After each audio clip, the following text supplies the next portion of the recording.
In a world where people wrote things on typewriters and no one had ever landed on the moon,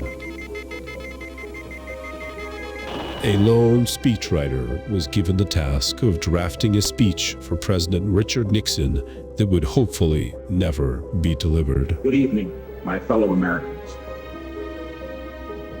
Fate has ordained that the men who went to the moon to explore in peace will stay on the moon to rest in peace. The speech would be presented to a global audience only if tragedy struck and the Apollo 11 astronauts, Neil Armstrong and Buzz Aldrin, were stranded on the moon. It was never used and remained in dusty archives until two artists found out about it and decided to bring it to life.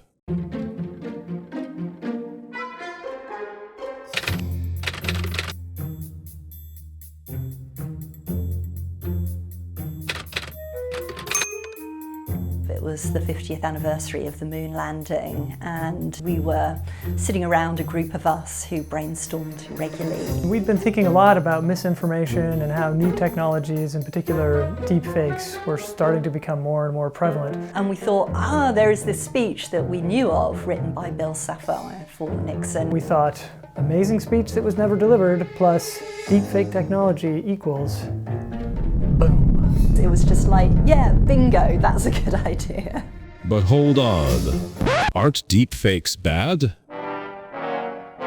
Deepfakes have got the potential to be dangerous, like all types of misinformation. So we tried to walk this fine balance between making our piece as believable as possible to induce an emotional reaction in our audience, but then to quickly say, this isn't real, here's how we did it, and watch out for other situations where you might encounter this kind of misinformation. The majority of people acknowledge that the moon landing happens. That's one small step for man, one giant leap for mankind. So by us creating a deep fake, we wouldn't be causing some kind of misinformation. I love the moon, you love the moon, everybody loves the moon. What could go wrong? But Fran and Halsey weren't technical experts, and they didn't even understand how deepfakes worked. We like, as artists and directors and journalists, to work with technology, but I'm certainly never the one who's coding. We're not experienced with things like artificial intelligence, machine learning, or really any form of synthetic media, so we needed some help. And the best people that we found in the game at the time were Kanye AI, who was doing video dialogue replacement, and Respeecher, who were making synthetic voices. They got down to work with the help of smart people and smart machines from these two companies. We wanted to make what we call a complete deepfake, which means not only creating a video of somebody saying something they never said, but also creating a synthetic voice that sounds exactly like the person we are targeting, in this case, President Nixon. To make a deepfake, first they needed a target video. This video is what Kanye would manipulate by changing only the mouth motions. Everything else would remain totally authentic. We've downloaded loads and loads of Nixon speeches from the White House. It seemed that the resignation speech had the right kind of body language, the right kind of emotion in the eyes. To leave office before my term is completed is abhorrent to every instinct in my body. We then needed an actor who was going to read the contingency speech. Good evening, my fellow Americans. An AI model was trained to understand human faces. Now that the AI could understand faces, it was able to map the actor's facial motion onto Nixon's. Fate has ordained that the men who went to the moon to explore in peace will stay on the moon to rest in peace. So watch the hands here. Yeah, the hands. That's creepy. When we got the first video back from Kanye, which was a video of President Nixon delivering the speech, albeit in the actor's voice, we knew at that moment that this was really going to work. They also wanted a synthetic version of Nixon's voice, which meant they would need to create an audio AI model as well. Making Nixon's voice was way more complicated. We decided to use speech-to-speech technology rather than text-to-speech technology because that enabled us to use an actor to create a performance of the speech, which would be translated into Nixon's voice. Again, they had to feed the model loads and loads of data. The actor recorded hundreds of short clips from Nixon's Vietnam speeches. In a sense, the AI learns like people do. It is exposed to lots of examples. If this is the input, then this is the output. And then with those examples, it learns how to take any input and translate that into a corresponding output. I get the idea now. I sure messed up my test paper. So you need Nixon saying one thing, And then our actor saying the same exact thing, and we do this hundreds and hundreds of times. And do what I believe is right. And do what I believe is right. And do what I believe is right. Accept the first defeat. Accept the first defeat. I have noted, for example, that a Republican senator I have noted, for example, that a Republican senator. So then once we'd got all of that done, it gets sent into the deep learning black box. And then magically, our AI learns to convert anything our actor says into the same thing in the form of synthetic Nixon.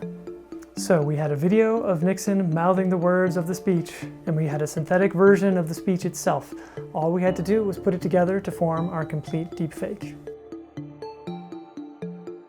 For every human being who looks up at the moon in the nights to come will know that there is some corner of another world that is forever mankind.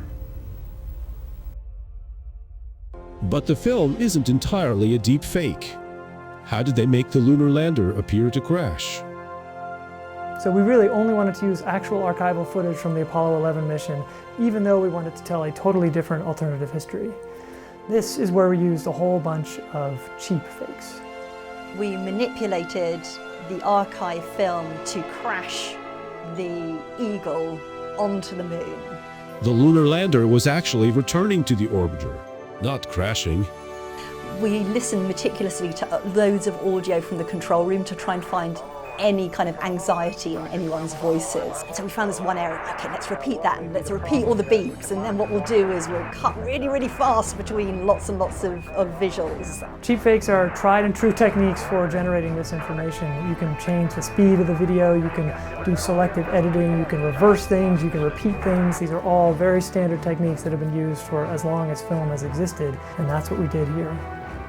Although deepfakes are a problem in terms of misinformation, cheap fakes are actually more problematic. More people have got their hands on the tools of being able to manipulate video and audio to deceive people. But did the deep fake convince people?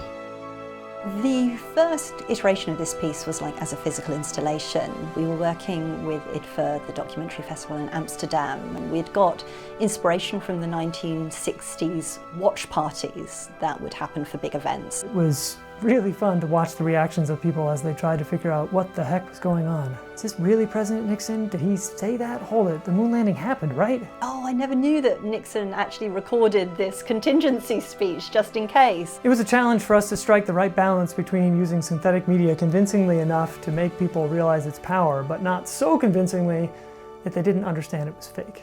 We launched our website and also launched it on YouTube as well. Oh man, we got some great comments on YouTube, and on Reddit too. There was an amazing thread going there, and people keep on leaving YouTube comments. Lots of opinions.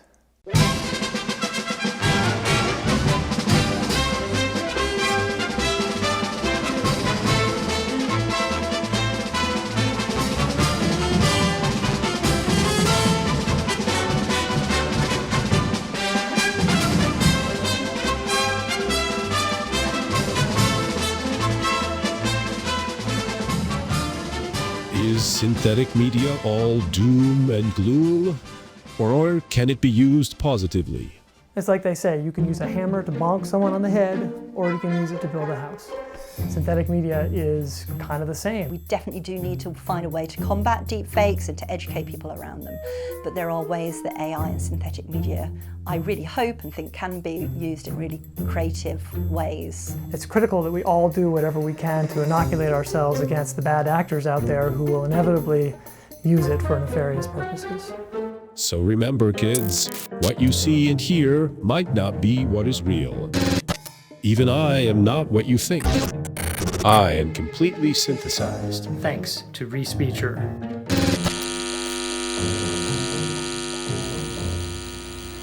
Good night.